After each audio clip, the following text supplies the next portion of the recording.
एक दफ़ा का ज़िक्र है चरणपुर गांव में।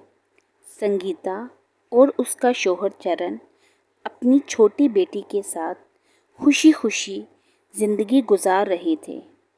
चरण बहुत ज़्यादा मेहनती इंसान था और वो अपनी बेटी से बहुत प्यार करता था और वो सारा दिन मेहनत करके अपनी बेटी की हर ख्वाहिश पूरी करना चाहता था। चरण पानी पूरी बेचता था। दिन भर वो मेहनत से कभी किसी इलाके में जाकर पानी पूरी बेचता और मेहनत से अपनी बीवी बच्चों के लिए पैसे कमाता। चरणपुर को अपना गांव बहुत पसंद था और चरण खुशी खुशी पानी पूरी का काम करता था। इसकी पानी पूरी सब लोग इतनी पसंद करते थे कि जहाँ जाता वहाँ रश लग जाता था। एक दिन रात के समय चरण पानी पूरी बेचकर जंगल के रास्ते अपने घर की तरफ जा रहा था। अचानक उसने 3 लोगों को देखा और उनके करीब जाने की कोशिश की और क्या देखता है कि वो तीनों अचानक से गायब हो जाते हैं। चरण बहुत ज़्यादा परेशान होता है कि ये क्या हुआ या मेरी गलत फहमी थी। खैर, उसको दूर पड़ा एक ब्रीफ केस नज़र आता है। चरण सोचता है कि ये लोग जल्दबाजी में अपना कुछ सामान यहाँ भूल गए हैं। मैं इस तरह करता हूँ, ये सामान उठा लेता हूँ और गांव के सरपंच साहब को दे दूँगा या कल यहीं से गुजरूँगा और इन लोगों का गुजर हुआ तो इनको दे दूँगा। जैसे ही चरण ये ब्रीफ केस लेकर घर जाता है, उसकी बीवी पूछती है संगीता कि ये क्या लेकर आए हैं आप। चरण कहता है कि मैं वहाँ से गुज़र रहा था, अचानक मैंने कुछ लोगों को भागते हुए देखा। लगता है वो कहीं जा रहे थे और गलती से उनका सामान गिर गया। संगीता पूछती है कि इसमें क्या है। वो कुछ नहीं बताता। फिर संगीता खुद ही इसको खोल कर देख लेती है। जैसे ही संगीता देखती है वो परेशान हो जाती है। इसमें तो बहुत ज़्यादा हीरे और जवाहरात होते हैं। संगीता परेशान होने के साथ साथ खुश भी होती है कि अगर हमें ये सारे हीरे जवाहरात मिल जाएं तो आपको तो मेहनत करने की ज़रूरत ही नहीं होगी और हम ऐशो आराम की ज़िंदगी गुजारेंगे। वो बहुत ज़्यादा समझाने की कोशिश करती है चरण को, लेकिन चरण इस बात पर आमादा नहीं होता और दोनों में बहस हो जाती है। वो उसको यही बात समझाने की कोशिश करता है कि ये हमारा सामान नहीं है और इसको रखना बेईमानी है। संगीता अपनी दलीलें उसको देती है कि आपको तो ये सामान नीचे ज़मीन से मिला है तो ये हमारा ही हुआ ना। हाँ, अगर कोई आपको वहाँ मिलता तो आप इसको दे देते। चरण बहुत सोचता है। वो अपनी बीवी से बहुत ज़्यादा प्यार करता है और इसका दिल नहीं दुखाना चाहता।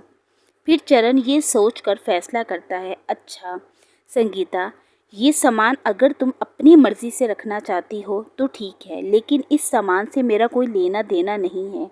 मैं अपना पानी पूरी का ही काम करूँगा। ये कहकर चरण वहाँ से जवाहरात को बेचकर बहुत बड़ा घर ले लेती है और वहाँ पर अपने शौहर और बेटी के साथ ऐशो आराम की ज़िंदगी गुजारती है। लेकिन बेचारा चरण बहुत ज़्यादा मेहनती होता है और वो पानी पूरी का ही काम करता है।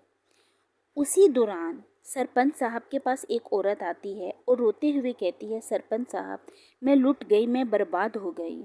मेरे हीरे जवाहरात का ब्रीफ केस लेकर कोई चला गया। सरपंच साहब बहुत ज़्यादा परेशान होते हैं। कहते हैं, ये गांव तो मेरा है। मैंने तो इस गांव में इस तरह की शिकायत पहले कभी ना सुनी ना देखी। तुम क्या कहती हो? वो औरत वहाँ से रोते धोते चली जाती है। अगली सुबह आती है।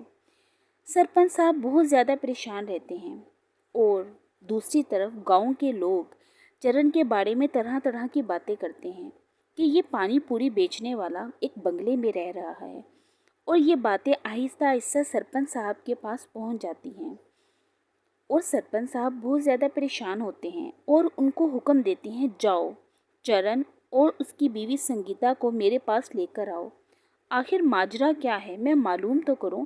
इतना पैसा रातों रात कहाँ से आ गया कि वो एक बंगला, गाड़ी और ऐशो आराम की ज़िंदगी गुजार रहे हैं। वो जाता है, चरण और संगीता को लेकर सरपंच साहब के पास हाजिर हो जाता है।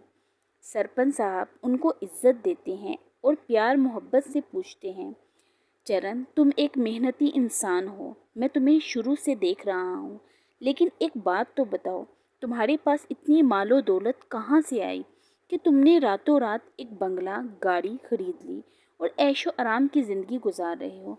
संगीता बहुत परेशान होती है और सोचती है कि चरण तो बहुत ईमानदार है, कहीं ये कुछ बोल ना दे।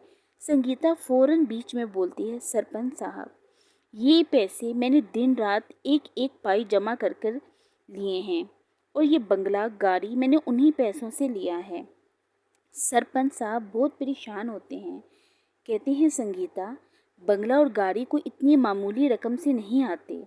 तुम सच सच बता दो, मैं किसी को कुछ नहीं कहूँगा और मैं तुम्हें कोई सज़ा नहीं दूंगा। चरण एक ईमानदार इंसान होता है, जब वो ये बातें सुनता है तो वो बहुत परेशान होता है। सरपंच साहब उस औरत के बारे में भी जिक्र करते हैं कि वो रोती धोती मेरे पास आई। चरण ने जब ये सुना तो चरण ने कहा, नहीं, मैं किसी का हक नहीं खाऊंगा।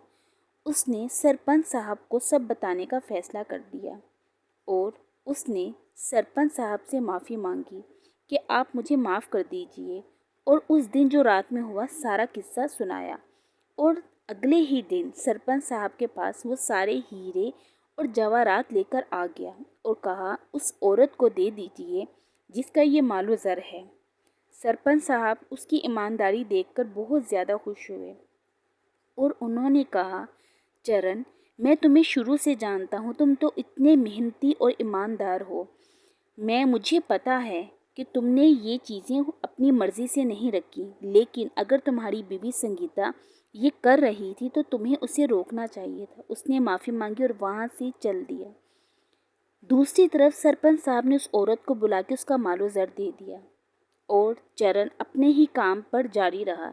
वो रोज़ पानी पूरी बेचता और मालो ज़र का लालच किए बगैर मेहनत करता। इससे हमें ये सबक हासिल होता है, हमें लालच नहीं करनी चाहिए।